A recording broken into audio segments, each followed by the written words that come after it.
Esa reputación institucional tiene efectos sobre la propia supervivencia de la institución, puesto que tiene efectos de índole material, económica, por una parte, en particular cuando las instituciones participan en una sociedad, en sociedades muy abiertas, en procesos competitivos con otras instituciones, por la búsqueda de los estudiantes, por la búsqueda del talento entre los académicos. Y esas reputaciones que se proyectan a la opinión pública terminan jugando un papel determinante en este tipo de procesos. Por tanto, la reputación no es solo un problema que afecta al prurito de la institución, sino también a su propio desarrollo como entidad, como organización, también de carácter económico. ¿Por qué no? Por eso, no es este asunto de la investigación, en la medida en que afecta a la reputación, un asunto que deba quedar exclusivamente en manos y, por tanto, al albur de los deseos de los académicos, sino que es un asunto trascendente para la institución y, por tanto, la institución debe implicarse en la búsqueda de los mayores niveles de calidad, incluso de excelencia, de los resultados de investigación de sus académicos, porque esto afecta sencillamente al propio desarrollo institucional. Por último, finalmente, la reputación institucional afectada por los temas de investigación es el resultado de un compromiso entre la necesidad de hacer crecer la capacidad de generación de conocimiento científico en la institución y la necesidad de hacer crecer la calidad de ese mismo conocimiento científico. A veces, y estamos observando esta situación de manera muy reiterada en todo el mundo, a veces el crecimiento desbocado en algunos dominios científicos y en algunas instituciones tiene efectos negativos sobre la calidad de los resultados de investigación.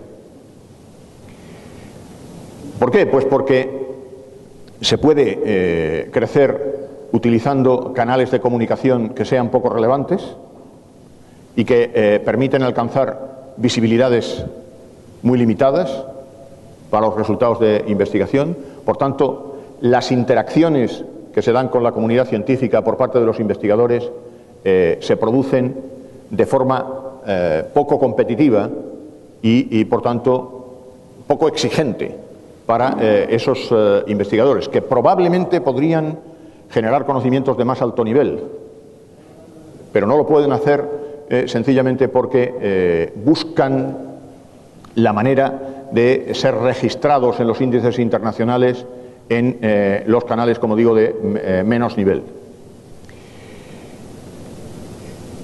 Por tanto, hay que encontrar un camino de compromiso entre el ritmo de crecimiento y la calidad del conocimiento generado, que es un camino propio de cada institución y que cambiará a lo largo del tiempo, que será distinto en cada momento.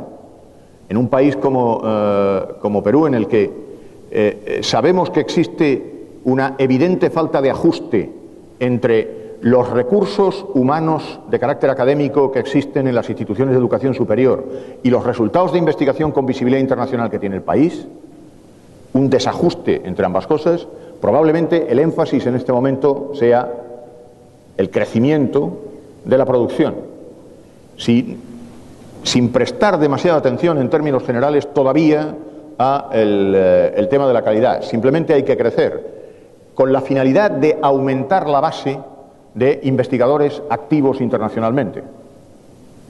Pero en la medida en que sea posible en algunas instituciones y en algunas áreas concretas, habría que darle también una mirada a la forma en que se crece, tratando de asegurar unos mínimos de calidad que sean razonables para las instituciones y compatibles con sus propias características. Esto es todo respecto de las ideas basales que voy a utilizar en lo que resta de mi presentación. Ahora simplemente una cuestión de dimensiones, de tamaño. Eso que se ve ahí son los porcentajes de producción científica que hay por regiones en el mundo. En realidad, como se puede ver, hay 3 regiones en el mundo que acumulan un porcentaje elevadísimo de la producción de conocimiento científico mundial, que son Norteamérica, Europa Occidental, allí en el extremo izquierdo, y aquí a la derecha, Asia. Con la peculiaridad de que Norteamérica está en el centro, ha decrecido su peso relativo en el mundo entre el año 1997 y el 2009, que es el periodo que está ahí representado. Europa se ha mantenido, más o menos, y Asia ha crecido espectacularmente, fundamentalmente por China.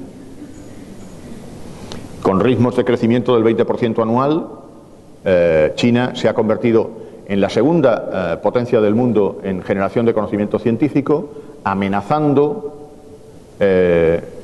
la primera posición de Estados Unidos, que la mantiene desde que tenemos registros de producción de conocimiento científico. Entre tanto, Latinoamérica es una región que todavía,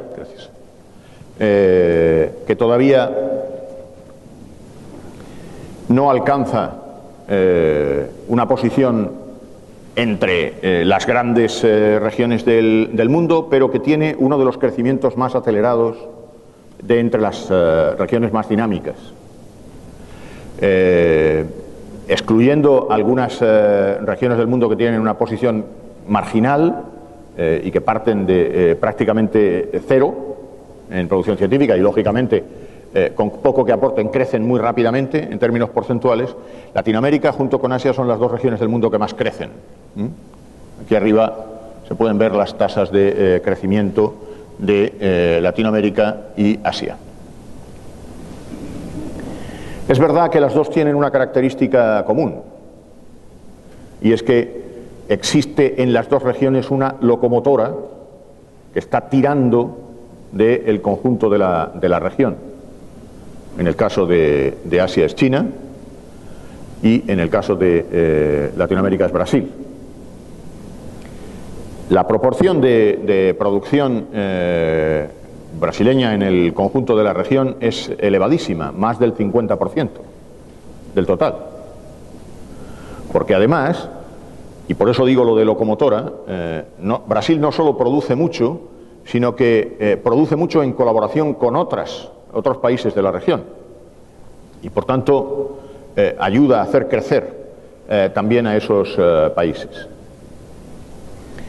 Las razones de este crecimiento tan acelerado, tanto en el caso de China como en el caso de Latinoamérica, están muy directamente relacionadas con aspectos políticos e institucionales que han venido desarrollándose en las instituciones de educación superior, puesto que, en particular en Latinoamérica, la proporción de conocimiento generado en las universidades es elevadísima. Como mínimo el 75% de la producción en cada uno de los países de la región, en algunas mucho más de ese 75%. Porque no es tan común que haya países que tengan instituciones poderosas de investigación fuera de las universidades. Por tanto, los cambios que se han producido en el marco normativo y en los desarrollos académicos en las IES han afectado de manera muy decidida a ese ritmo de crecimiento. Por ejemplo, el fenómeno del desarrollo de los posgrados en Brasil, que ha sido muy importante en los últimos años, ha tenido un efecto dinamizador sobre la capacidad de generación de conocimiento de las instituciones de educación superior, en particular en algunos estados de la Federación. El caso más significativo es el estado de Sao Paulo y el papel que están jugando las universidades estaduales y también las federales, aunque en un segundo plano en algunos casos, en el crecimiento de la producción del país. Estos son los resultados del periodo 2005-2009 en Latinoamérica y la posición de Perú. Aquí hay 4 indicadores. La producción acumulada en el periodo 2005-2009, como se puede ver, hay un descenso abultadísimo de producción, ya simplemente del primer país al segundo. México ya produce bastante menos de la mitad, casi la tercera parte que Brasil, y es el segundo país de la región. Y luego hay también un descenso muy acelerado en esta zona de la lista.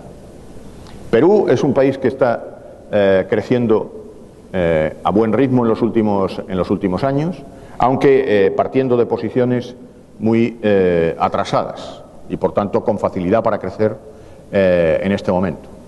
Todavía realmente no hay países en la región que estén cerca de alcanzar el perfil logístico de la curva de crecimiento, cosa que sí está pasando en Estados Unidos o en Japón y en algunos países europeos ya desde hace algún tiempo, ¿no? Porque incluso haciendo inversiones muy importantes en ciencia y teniendo comunidades científicas muy extendidas y sistemas universitarios muy desarrollados, resulta difícil estar creciendo indefinidamente, en particular cuando se viene creciendo desde prácticamente el final de la Segunda Guerra Mundial, ¿no? Como le pasa a Estados Unidos. Pero este problema de los tamaños es un asunto que tiene importancia cuando todavía se tiene margen para crecer. Deja de tener tanta importancia cuando ya no hay tanto margen para el crecimiento. Entonces, lo que preocupa verdaderamente es la calidad del conocimiento científico. Por eso decía que hay que encontrar una solución de compromiso entre cantidad y calidad. Una de las fortalezas del dominio científico peruano es la colaboración internacional. Como se puede ver, Perú tiene una tasa de colaboración internacional que es mucho mayor que la de cualquiera de los países que están por delante en producción científica. Este asunto debe ser analizado con mucha cautela porque tiene al menos 2 posibles interpretaciones y luego variantes de esas 2 interpretaciones. La primera es que evidentemente se tiene la capacidad, porque se ha desarrollado el capital social necesario, se tiene la capacidad de buscar partners en el mundo que cooperen en el desarrollo de investigaciones. No necesariamente porque se dispone de materias primas que puedan ser interesantes. Cuando digo materias primas me estoy refiriendo a materias primas de investigación, no porque aquí hay restos arqueológicos o porque hay selvas amazónicas o porque hay minas, no necesariamente por esto, sino también porque hay capacidades. Ahora, existe otra posible interpretación y probablemente haya algo de ambas al final en la realidad, y es que tanta colaboración internacional parece indicar que el dominio científico es un dominio excesivamente dependiente del exterior, y sería discutible si se están desarrollando capacidades en el interior que permitan afrontar con autonomía desarrollos científicos de entidad.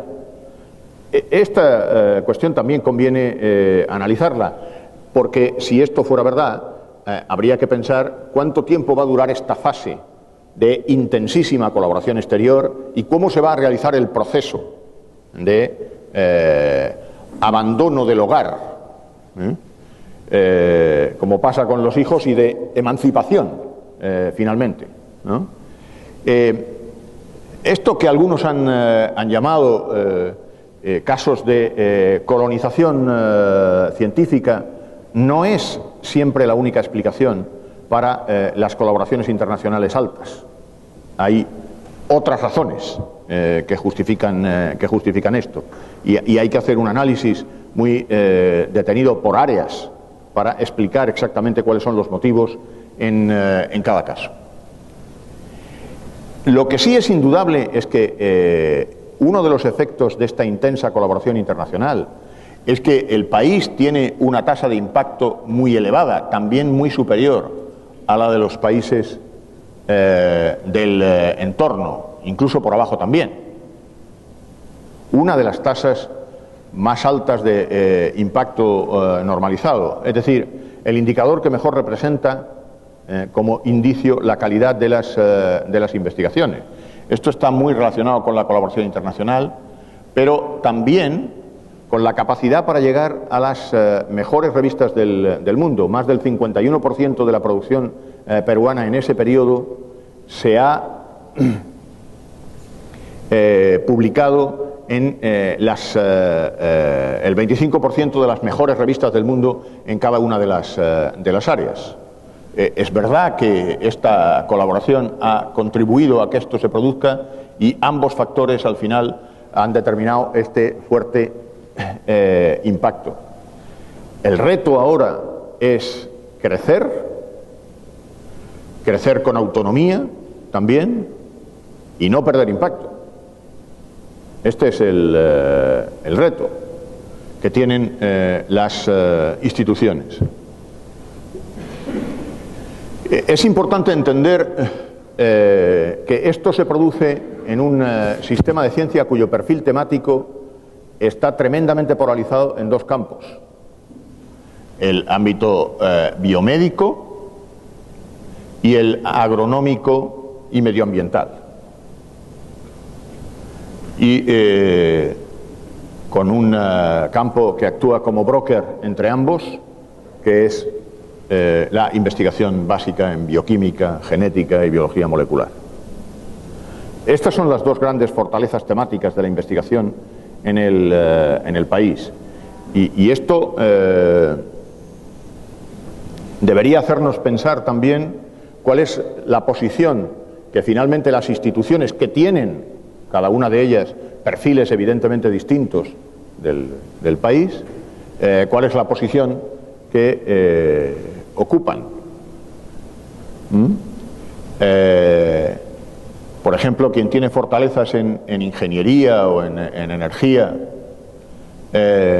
como le pasa a la Universidad de Piura, en realidad está en ámbitos que desde el punto de vista de la producción total del país no son los campos más productivos, y por tanto hay unas posibilidades de desarrollo y de destacar evidentemente importantes, puesto que de momento son ámbitos menos competitivos, ¿no? No ocurre lo mismo cuando se trata de ciencias sociales y humanidades, que tienen un desarrollo importante en algunas universidades, mucho menos en el ámbito biomédico, o incluso tampoco en el ámbito de ciencias de la Tierra o ciencias físicas, entre las que se encuentran las ciencias atmosféricas, por ejemplo, ¿no? Es decir, Perú tiene un perfil temático que va a mantener a lo largo de los próximos años, aunque está evolucionando en la dirección de hacer crecer aún más este clúster y que se reduzca este otro, que es el tradicional. Sí, Perú, de donde viene, es de tener el clúster agronómico enorme y el clúster biomédico mucho más pequeño, y hacia donde va es hacia hacer crecer este clúster y reducirse este, y que aumenten de tamaño algunos de los que en este momento son periféricos.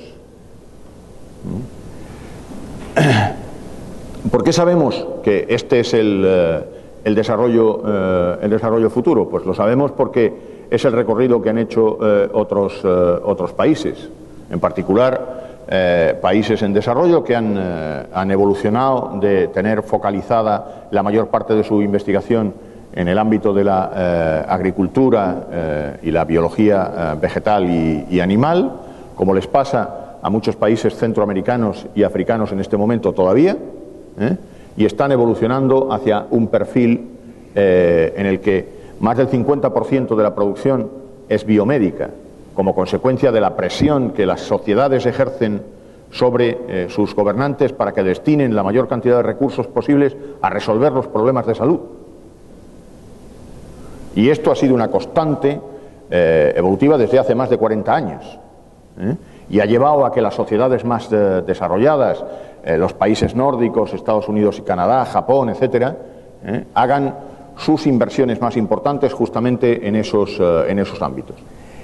Se están desarrollando países con perfiles alternativos, por ejemplo, aquellos países que tienen sus fortalezas, que están desarrollando sus fortalezas fundamentalmente alrededor de las tecnologías de la información y las comunicaciones, la nanotecnología, la ciencia de los materiales. Los tigres asiáticos, fundamentalmente. Pero esta no parece ser una alternativa viable en sociedades que parecen estar inclinadas a desarrollar lo que se ha llamado estados de bienestar, donde la generación de conocimiento en el ámbito de la salud es un tema absolutamente crítico.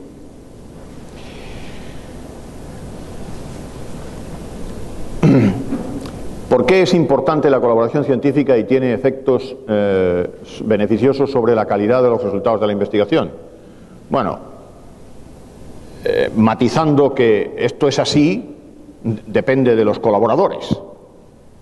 Es evidente que no es siempre así cuando se colabora con cualquiera. Pero sí que sabemos que Perú tiene una colaboración internacional muy alta, son estas columnas verdes que hay aquí, y sabemos que y estas amarillas que hay a continuación también son colaboraciones internacionales, y cuando se colabora internacionalmente sistemáticamente se consigue impactos que están por encima de la media mundial. Y cuando las colaboraciones son nacionales o simplemente no hay colaboración, la línea roja y que corresponde con las columnas rojas, el impacto está considerablemente por debajo de la media mundial en los diferentes campos. Y lo mismo por lo que tiene que ver con la distribución por cuartiles de las publicaciones. Cuando se eligen revistas que son muy competitivas y que están en el primer cuartil en los diferentes campos, lo que sucede, lo que en el caso del año 2008, en el 52% de la producción, en el caso de Perú, esto da lugar a tasas de impacto muy altos, siempre por encima de la media mundial. Y cuando se publica en revistas de segundo, tercero o cuarto cuartil, lo que ha sucedido en el caso del cuarto cuartil, en el 10% de los casos de la producción peruana, se consiguen tasas de impacto considerablemente más bajas. Y esto es así en todas las áreas y en todas las instituciones, pues efectivamente esto es así. Cuando tomamos el conjunto de los países, grandes y pequeños, los tamaños de los círculos representan los tamaños de producción. Esto es Estados Unidos y esto es China, y aquí está México y Chile, Argentina, y aquí está Perú, ¿verdad?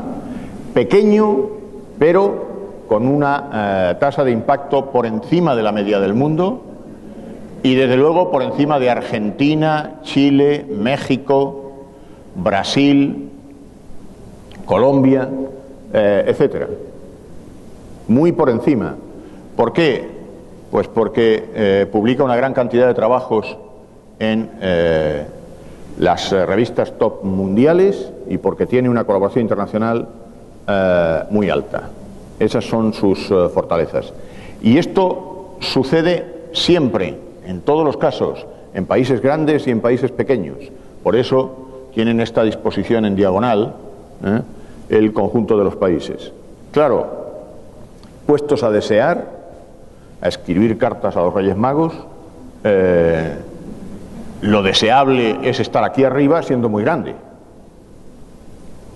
Pero mientras no se llega a ese tamaño, lo importante es estar aquí, en esta zona, con todos estos países, aunque no se sea muy grande.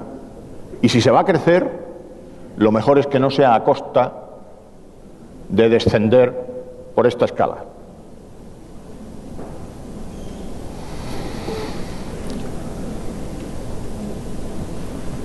Nosotros, a partir del análisis que hemos hecho de los países, hemos tratado de indagar qué es lo que sucede con las instituciones. Y cada año generamos una nueva entrega de esto que llamamos SIR, que tiene dos variantes. Una para universidades iberoamericanas exclusivamente y otra para toda clase de instituciones de todo el mundo. A eso lo llamamos el SIR Iber y el SIR Global. Nosotros realmente aunque es una batalla que consideramos totalmente perdida, pero de todas maneras yo insisto en ello por si acaso, no hacemos un ranking. Nosotros lo que hacemos es caracterizar universidades, instituciones, desde el punto de vista de la investigación. Y esto no es un eufemismo. Es que realmente no tenemos intención de ordenar las instituciones en una lista de acuerdo a un indicador más o menos esotérico. Lo que queremos es sencillamente representar con distintos indicadores características de las instituciones. Y esto de las ordenaciones, pues que cada una haga lo que más que le convenga, ¿no?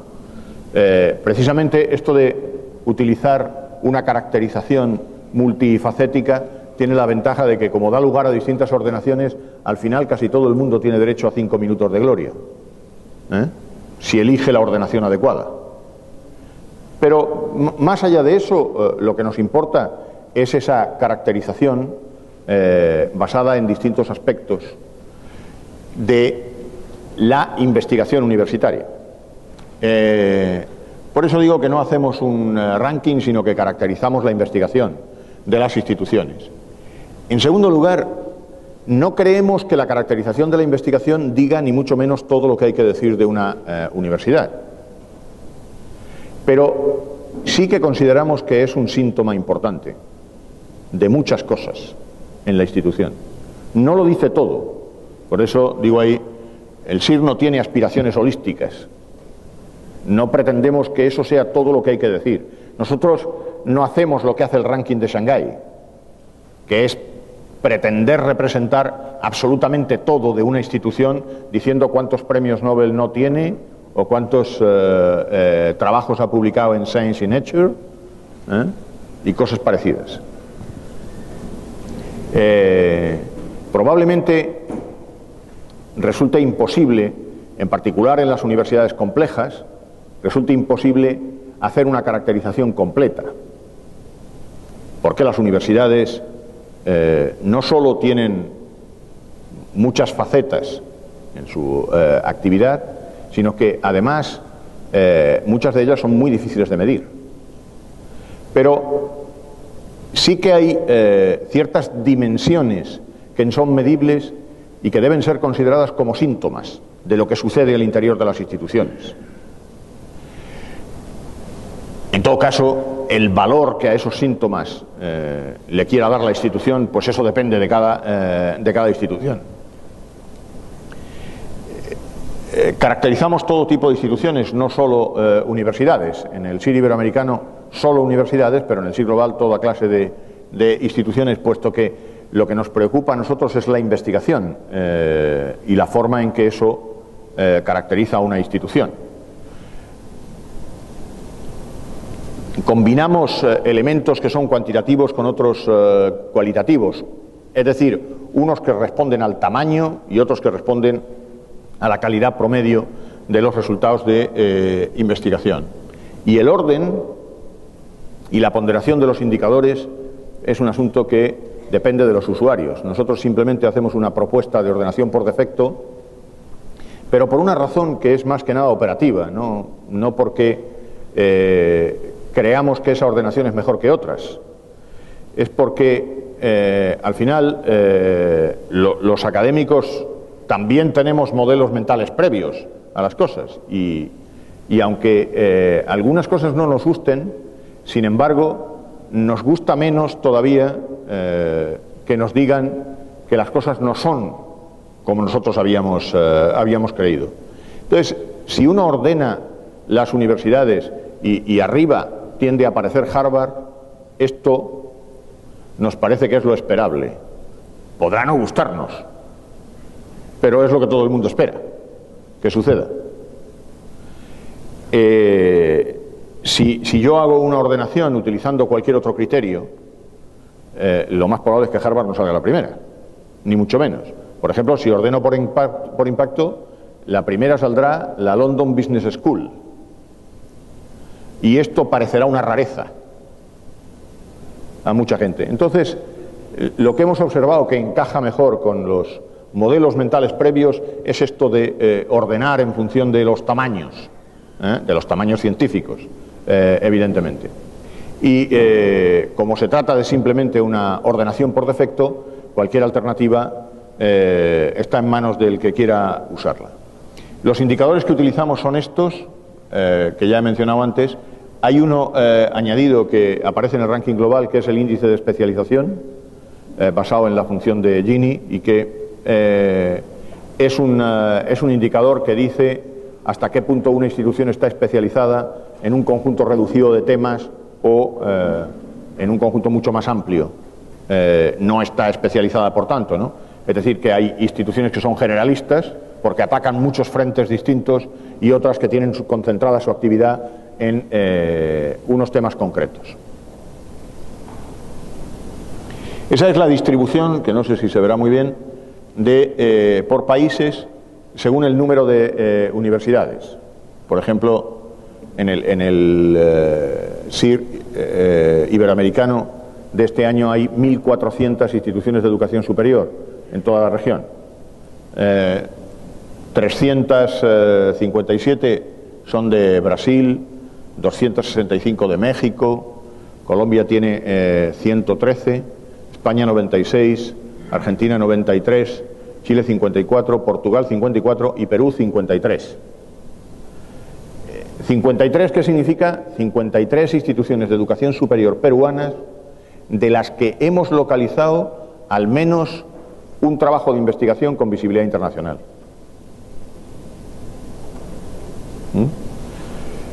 No es un número bajo precisamente, ¿no? Ya sé que debe haber como 100 o así en el país, o más, pero en todo caso que tengan algún resultado de investigación supone una limitación importante para la mayoría de ellas, ¿no? Y a pesar de que la producción está muy concentrada, como veremos ahora después, en las primeras, sin embargo, a mí me parece que el número es importante. Este es el arranque del SIR iberoamericano de este año, el último que se ha generado.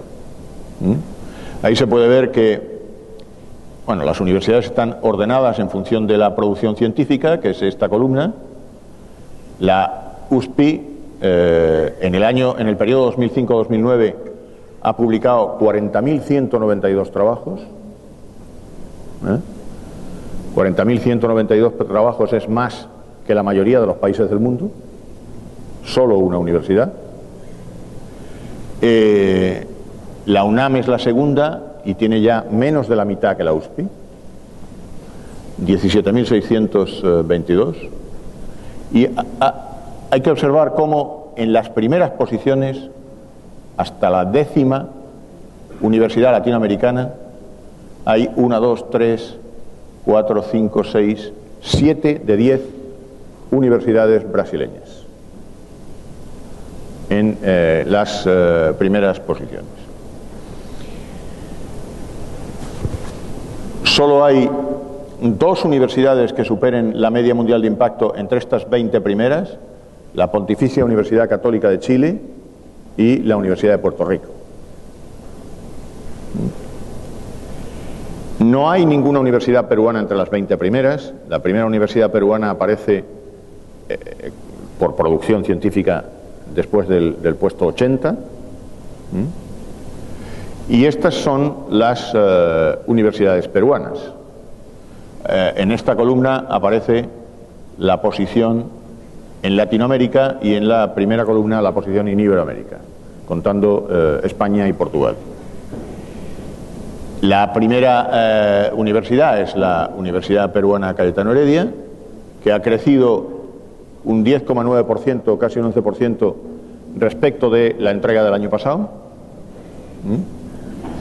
que tiene una colaboración internacional del 75,5%, está prácticamente en la media del país, y eso significa que ha crecido un 2% en colaboración internacional, que tiene un impacto del 1,4%, que la coloca como la primera universidad latinoamericana en impacto, por encima de cualquier universidad brasileña, chilena o de cualquier otro tipo, y que en esto ha decrecido un 5% respecto del año pasado, y que tiene un 59,4% de trabajos publicados en revistas de primer cuartil, en las revistas de más nivel, y en esto ha crecido un 2,5%.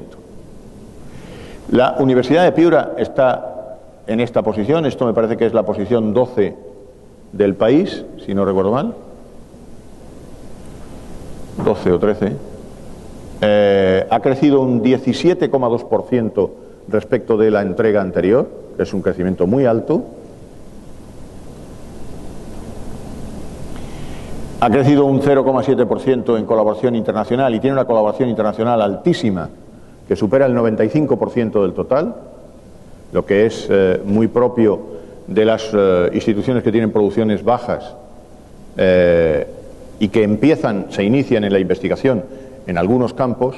El inicio siempre es a través de colaboraciones internacionales y pone de manifiesto al mismo tiempo ese capital social del que hablaba antes, la capacidad de la institución para relacionarse con otras en el mundo.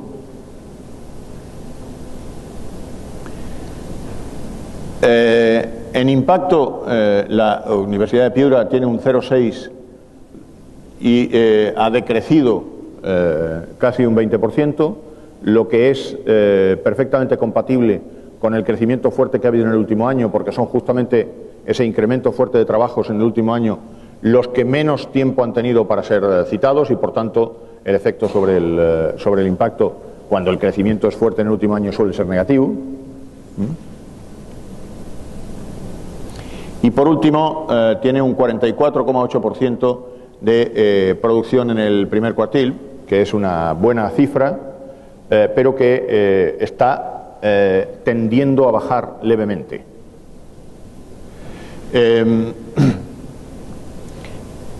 Si se compara con las universidades que están por delante, muchas de ellas son universidades que tienen crecimientos muy fuertes, que están por encima del 15% en muchos casos, lo que pone de manifiesto realmente qué es lo que está pasando en el país y en qué medida este asunto está convirtiendo en un tema importante para las universidades.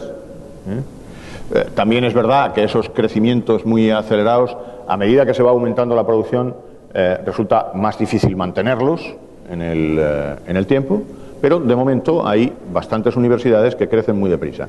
Pero también es verdad que la distancia entre la primera universidad y no ya la Universidad de Piura, sino la 10ª universidad, es una distancia muy grande, que se ha generado en muy poco tiempo, realmente.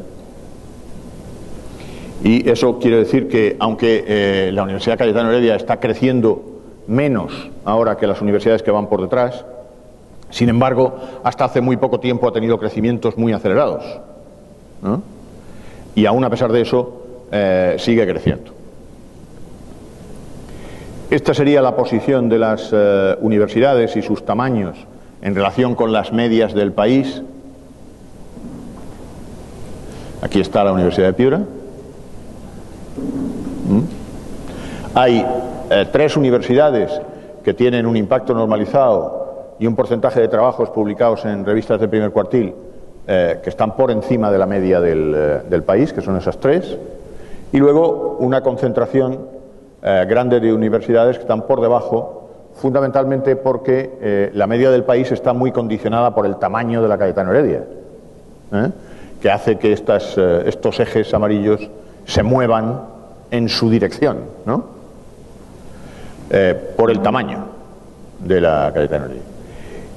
Sin embargo, las 2 universidades más tradicionales, la Mayor de San Marcos y la Católica, Por cierto, la Universidad Mayor de San Marcos este año aparecerá ya en el ranking global porque ha superado el umbral mínimo de los 100 trabajos anuales de producción. El año pasado solo apareció la Cayetano Heredia y este año habrá 2 peruanas. La siguiente que aparecerá será la Pontificia, pero probablemente todavía va a tardar algún año más, un par de años aproximadamente, al ritmo de crecimiento actual en superar ese umbral. Lo que es imprevisible, difícil de prever, es qué es lo que va a pasar con este conjunto de universidades, incluyendo estas dos, que están entre las 20 primeras del país y algunas de ellas están creciendo en torno al 20%.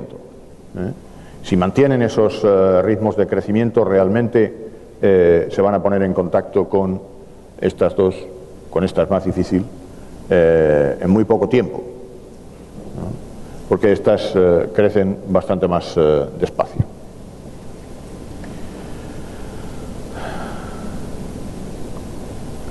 Bueno, ya he dicho antes que la colaboración internacional es considerada como un síntoma de calidad, ¿no? Si analizamos una universidad como la Cayetano Heredia, estas son sus colaboraciones internacionales en este momento. El efecto sobre la calidad de sus resultados de investigación tiene que ver con un proceso que se llama de transferencia reputacional. Si colaboras con centros importantes de investigación que están ubicadas en estas regiones del mundo, pues las posibilidades que tienes de hacer crecer el nivel medio de tus investigaciones son considerablemente mayores, ¿no?, que en otros casos. La Cayetano Heredia tiene concentradas sus colaboraciones con esas regiones del mundo, aunque también tiene colaboraciones, como se puede ver aquí y aquí, pero comparativamente hay muchas más en estos lugares.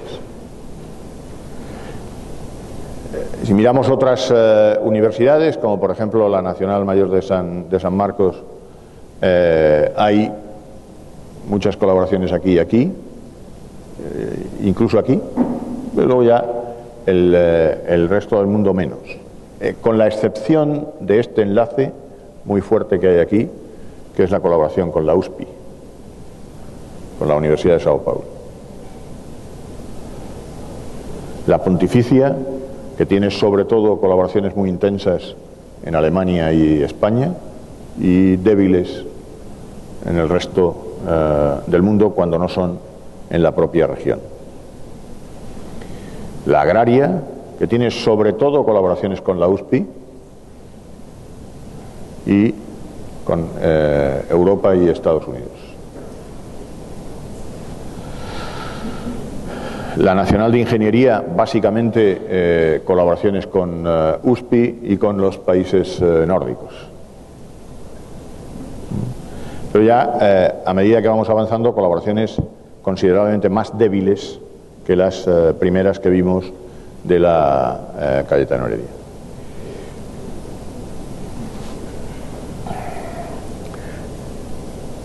He dicho antes que a no todos los países les afecta de la misma manera desarrollar determinadas prácticas en el proceso de generación de conocimiento científico. Por ejemplo, en el tema de la colaboración internacional del que estoy hablando, a una institución, estas azules son universidades fundamentalmente norteamericanas y canadienses, pues a una institución norteamericana con tasas de colaboración internacionales más bajas consigue impactos más altos. Para los norteamericanos, la colaboración internacional puede ser un mal negocio, porque consiguen tasas de impacto mayores colaborando con otras instituciones del país que colaborando con en el exterior.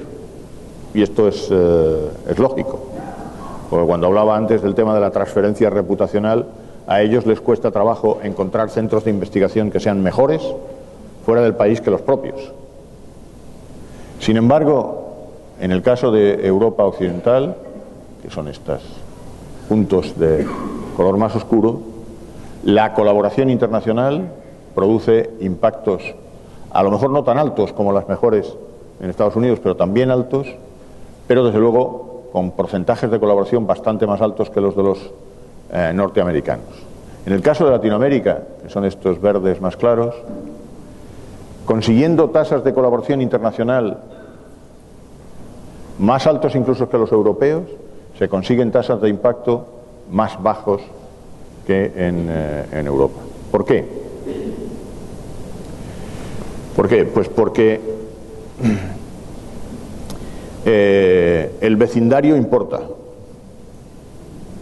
Esto es una cosa probablemente triste, pero pasa en muchos órdenes de la vida, ¿no? No tiene las mismas oportunidades un niño que procede de un barrio pobre que uno que procede de un barrio rico. El nivel cultural de sus padres, el nivel cultural en definitiva del entorno le afecta. El sistema educativo debiera compensar eso, pero no lo hace en la mayoría de los casos. Bueno, en este proceso sucede algo parecido. La colaboración se produce en primer lugar con los vecinos y después con los más lejanos. Las colaboraciones más intensas se producen en el vecindario. ¿Qué es lo que sucede entonces? Que las instituciones que están rodeadas de buenos vecinos científicos, como en primer lugar colaboran con los vecinos, añaden más valor a su propio trabajo que quienes no tienen la suerte de estar rodeados de tan buenos vecinos científicos. ¿De acuerdo? Por eso, colaborar mucho internacionalmente aquí produce menos rendimientos en impacto que colaborar internacionalmente aquí. Y luego está quien ni siquiera lo necesita, ¿verdad? Que está tan sobrado que no necesita ni siquiera ni vecinos, porque se basta y se sobra a sí mismo. ¿De acuerdo? Así es como funciona el tema de la transferencia reputacional. Y esto es lo que da lugar a que cuando tienes mucha colaboración internacional consigues publicar en mejores revistas y sistemáticamente consigues impactos normalizados más altos. En cualquier caso, la posición de las dos primeras universidades peruanas en el conjunto de la región es una posición muy destacada. Están en la cabecera del conjunto de instituciones. Hay muchas instituciones de otros países que están en posiciones peores, desde el punto de vista de la calidad, no de la cantidad de los resultados. El tema de la producción en revistas top es un tema importante. Una de las críticas que se hace muchas veces a los temas de comunicación científica es que al final quienes tienen más oportunidades son aquellos que tienen más cerca las buenas revistas. Y es verdad que existe un sesgo muy importante en la distribución mundial por países de publicación. De hecho, fíjense, entre las casi 20.000 revistas que hay en Scopus, entre revistas y actas de congreso, alrededor de 15.000 están concentradas como por países de publicación en 4 países: Estados Unidos, Inglaterra, Holanda y Alemania. Si fuera cierto esto que se argumenta en muchas ocasiones de que si dentro del país tienes muchas revistas, tienes muchas posibilidades de publicar mucho, tu producción aumenta, si fuera cierto esto, esos deberían ser los 4 primeros países en producción científica del mundo, y no lo son. Hay países que están aquí en posiciones más atrasadas, que tienen producciones científicas más altas, porque en realidad el hecho de que una revista se edite en un determinado lugar no necesariamente afecta a la cantidad de trabajos que ese país puede publicar. ¿Y por qué no afecta necesariamente? Sencillamente porque depende de lo internacional que sea la revista. Hay revistas que se publican en un país y no publican prácticamente ningún trabajo de autores de ese país. ¿Y esto por qué sucede?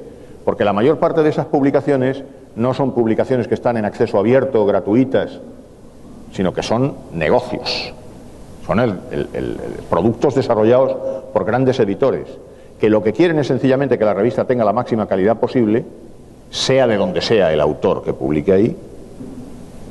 ¿Para qué? Para garantizar que tiene muchas suscripciones. Y entonces no le preocupa lo más mínimo la procedencia, ni siquiera le preocupa el pedigrí del autor. Lo que le preocupa es que los trabajos estén bien revisados y sean de la máxima calidad posible. Y esto pasa con la mayor parte de las revistas que están en manos de las grandes editoriales del mundo. Sin embargo, en regiones como Latinoamérica se está produciendo un fenómeno en los últimos años, y es que está creciendo mucho el número de revistas que están indexadas. Por ejemplo, Brasil, que está aquí, tiene 235 revistas en Scopus. Es verdad que, como la mayoría de esas revistas son de entrada reciente, es verdad que la mayoría de estas revistas están en los cuartiles inferiores. De esas 235, solo 8 están en el primer cuartil. Pero es que le pasa algo parecido a España, que tiene 295 y tiene solo 11 en el primer cuartil. Y tiene 230 entre el tercero y el cuarto, ¿no? Justamente lo contrario de lo que le pasa a Estados Unidos, que tiene 5.600 y más de 2.000 están en el primer cuartil, ¿verdad? Esta situación afecta a los resultados de investigación. Bueno, es posible que tenga alguna influencia en cuanto a la distribución por cuartiles. Es posible que tenga también alguna influencia si las revistas son muy proclives a publicar trabajos nacionales, ¿no? Pero la tendencia es a que las revistas sean lo más internacionales posibles, si no, no son admitidas en los índices además. Y sobre todo en el caso de Perú, solo hay 2 revistas, una de segundo cuartil y otra de cuarto cuartil. Solo existen estas 2 revistas. Hay quien dice, bueno, de esta manera los investigadores peruanos no tienen más remedio que recurrir a revistas internacionales para publicar, porque no tienen revistas propias. Bien, pero también es verdad que el efecto que eso está produciendo es que el nivel medio de la investigación en Perú es más alto que en otros países que tienen muchas más revistas, que la tasa de internacionalización por colaboración es mucho más alta en Perú que en esos otros países, y que por tanto el impacto, como digo, es más alto. Insisto en que hay que encontrar una solución de compromiso. ¿Qué efecto tendría que muchas revistas peruanas de pronto entraran en los índices?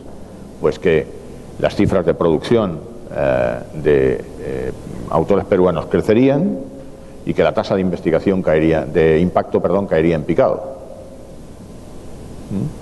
Porque muchas de esas revistas tendrían tasas de visibilidad bajísimas en el exterior.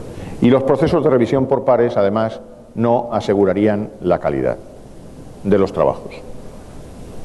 De todas maneras, esta es la situación. Perú tiene 2 revistas, Brasil tiene 235 revistas, y sin embargo Brasil publica el 20% de sus trabajos en el cuarto cuartil y Perú publica el 10%. O sea, hay una relación de 1:2, y sin embargo de más de 1:100 en cuanto a número de revistas. Luego, en realidad, no parece estar beneficiando exageradamente a Brasil el hecho de que tenga tantas revistas. Lo que sí está es beneficiando a Perú, porque el porcentaje de trabajos que Perú publica en el primer cuartil, como consecuencia de esta situación, se acerca al 50%, está ligeramente por debajo, y sin embargo el porcentaje de Brasil, es del 25%. Prácticamente la mitad que Perú en porcentaje. Por último, ¿cuáles serían algunas de esas buenas prácticas para la mejora de la productividad y visibilidad científica en las universidades? Bueno, el lema es internacionalización, en distintos sentidos. Algunos ya los he mencionado, no los voy a repetir, como por ejemplo el primero, pero otros no. Por ejemplo, prácticas de marketing científico, lo que significa la implicación de la institución, de los editores de las revistas, cuando son de la institución, y de los propios autores, en dar la máxima difusión posible a los trabajos una vez que estos han sido publicados. Es decir, asegurar por distintos medios técnicos que los trabajos son conocidos para que puedan ser finalmente usados, y no considerar que el trabajo del investigador termina el día que el trabajo se publica y a partir de ahí hay que esperar que haya buena suerte.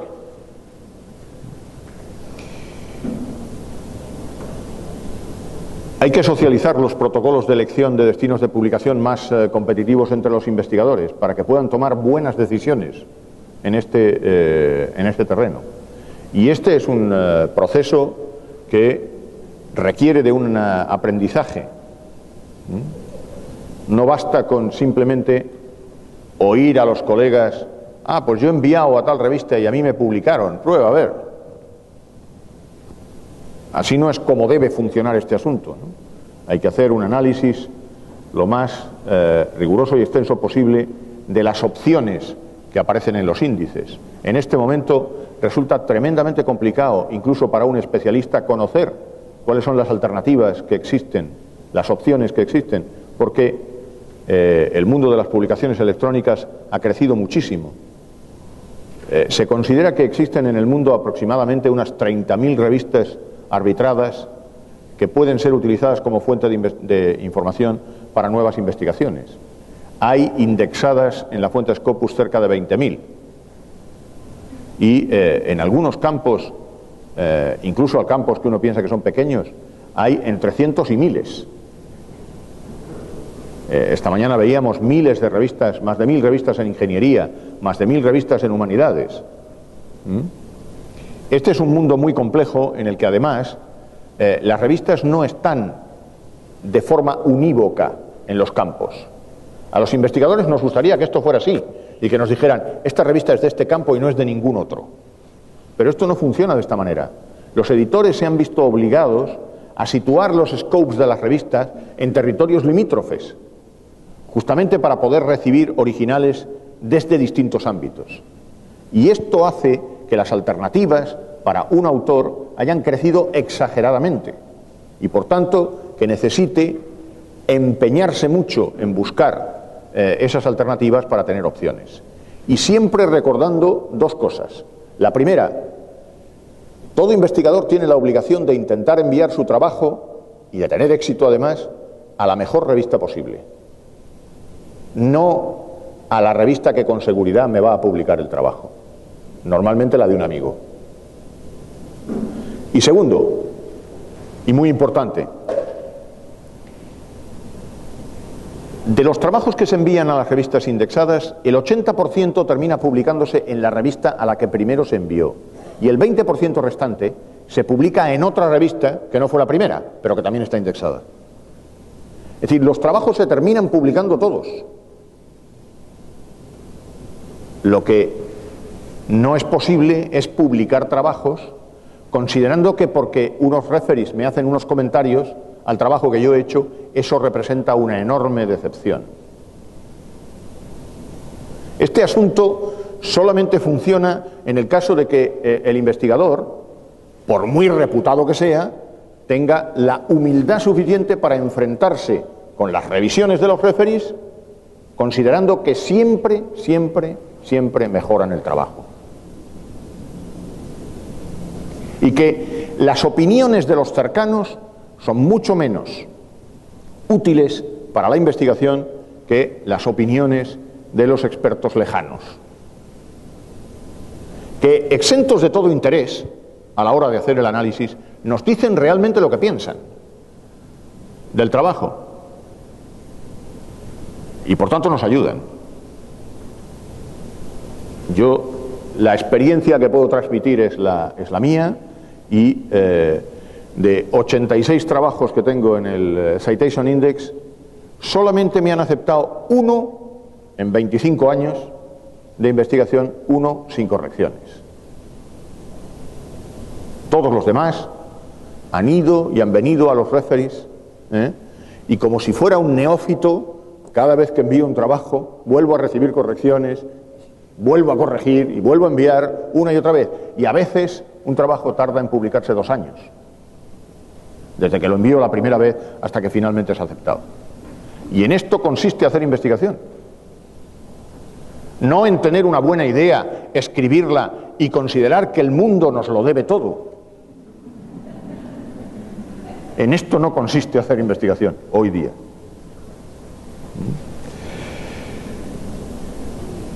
Hay que maximizar la visibilidad después de publicados los trabajos en los repositorios institucionales, para lo cual tiene que haber repositorios institucionales y tiene que haber una acción decidida por parte de las instituciones para responsabilizarse de la visibilización de esos resultados, para lo cual es importante mejorar el posicionamiento web del site institucional, en particular cuando los repositorios están ahí, en el mismo dominio de la institución. Y de esta forma existe un reforzamiento mutuo. El repositorio que tiene contenidos aumenta la visibilidad del site institucional, y la visibilidad del site institucional ayuda a que los trabajos sean conocidos en el mundo.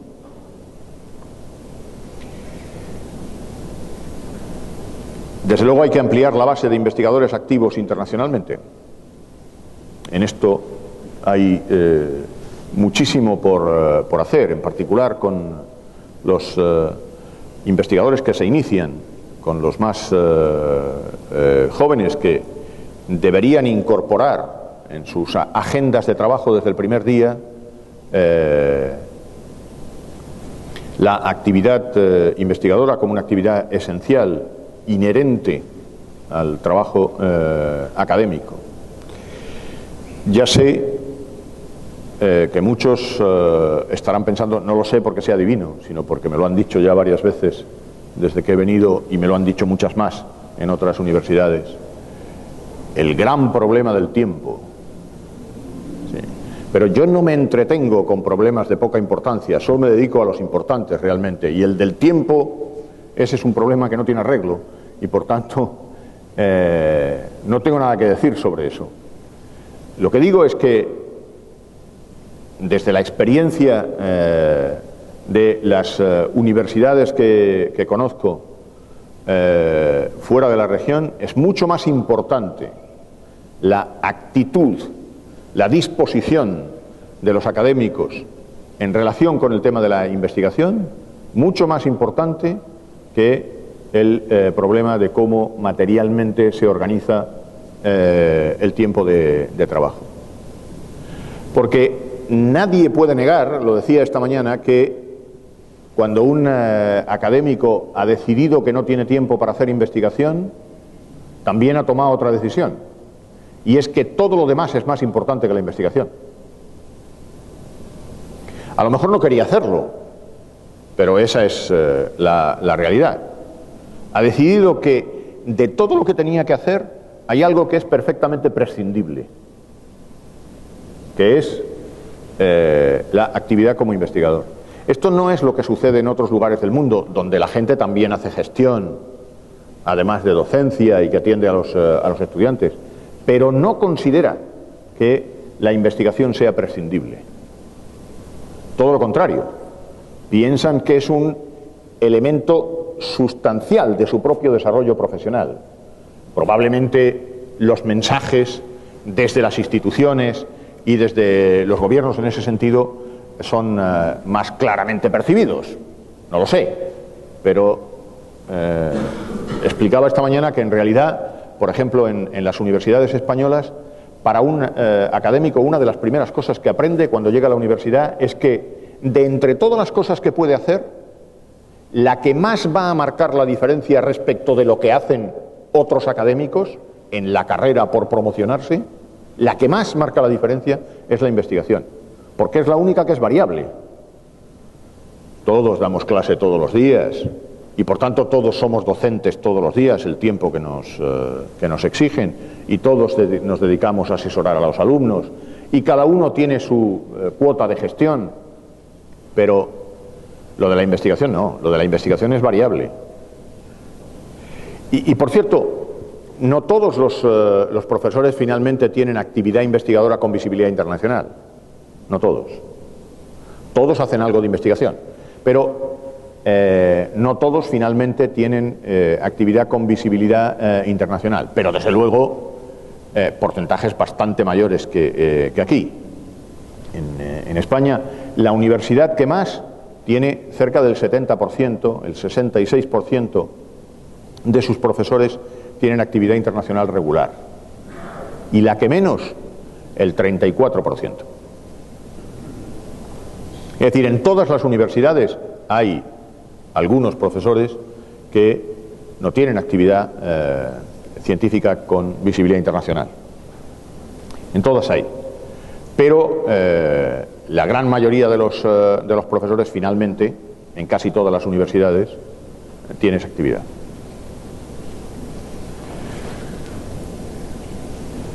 Respecto de las revistas de la institución, hay que hacer el esfuerzo por postularlas a los índices internacionales, aquellas que realmente estén en condiciones de ser postuladas, y mejorar su posición posterior, su posicionamiento posterior. Y por último, aunque sé que el término incentivos al final en la mente de los académicos solo significa una cosa, voy a referirme a esta cuestión porque también es una cuestión que es muy transversal en todos los países. Existe el incentivo, que en la mayoría de los casos recibe la denominación de sueldo, y existen muchos incentivos posibles, muchos incentivos. La investigación es un tema que en el análisis que hemos hecho de distintos países, comparando unos con otros, hemos visto que el incentivo económico no resulta demasiado eficaz para incrementar la producción y la visibilidad científica. No funciona.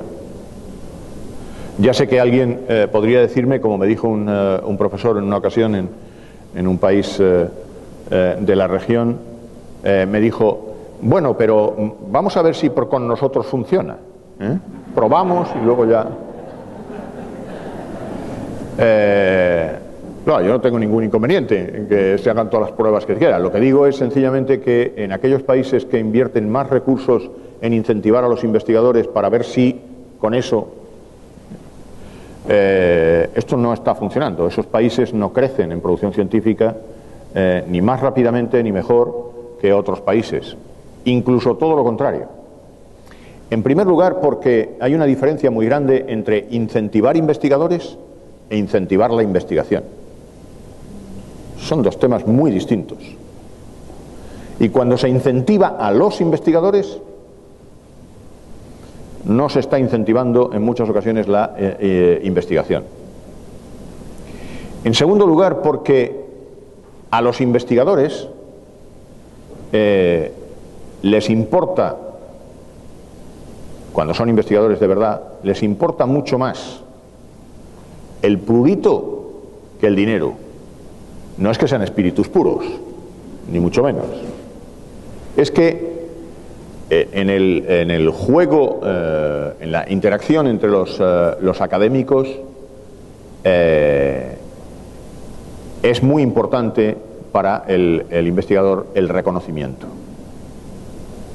Hay una frase que se utiliza como lema en muchos centros de investigación, en inglés que dice the currency in science is the reward.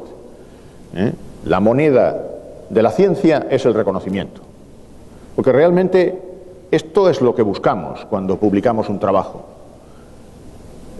Somos tan naïfs los investigadores que publicamos trabajos muchas veces a nuestras expensas, los enviamos a un editor para que se lucre con ellos y a continuación lo único que esperamos con avidez es que nos den una palmadita en la espalda porque hemos publicado el trabajo mediante una cita, por supuesto.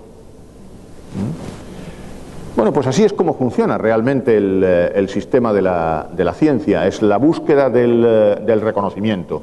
Y a partir de ahí, el diseño de los incentivos puede perfectamente estar basado en temas que no tengan absolutamente nada que ver con la economía, que pueden tener que ver con la forma en que se organiza el trabajo, con las promociones, puede tener que ver con la categorización de los académicos, etcétera.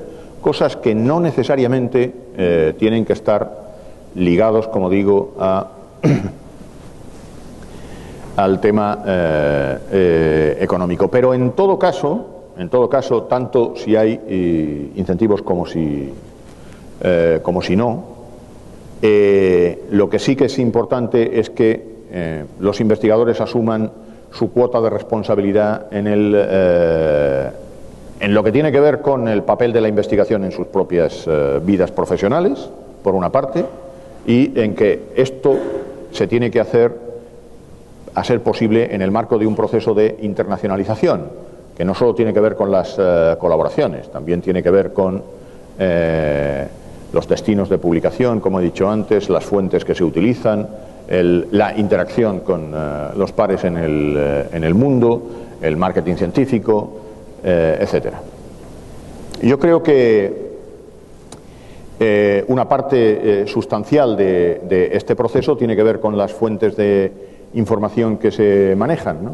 Nosotros nos hemos dedicado, cuando nos han dejado, a poner algunas de estas fuentes en abierto para que se puedan utilizar. En particular esta primera que aparece ahí, la que se llama Estimado JR, que tiene los indicadores de muchas publicaciones de todo el mundo, en todos los campos, para ayudar a los investigadores a elegir mejor esos destinos de publicación. Por eso yo les animo a que las usen. Les doy las gracias por su atención.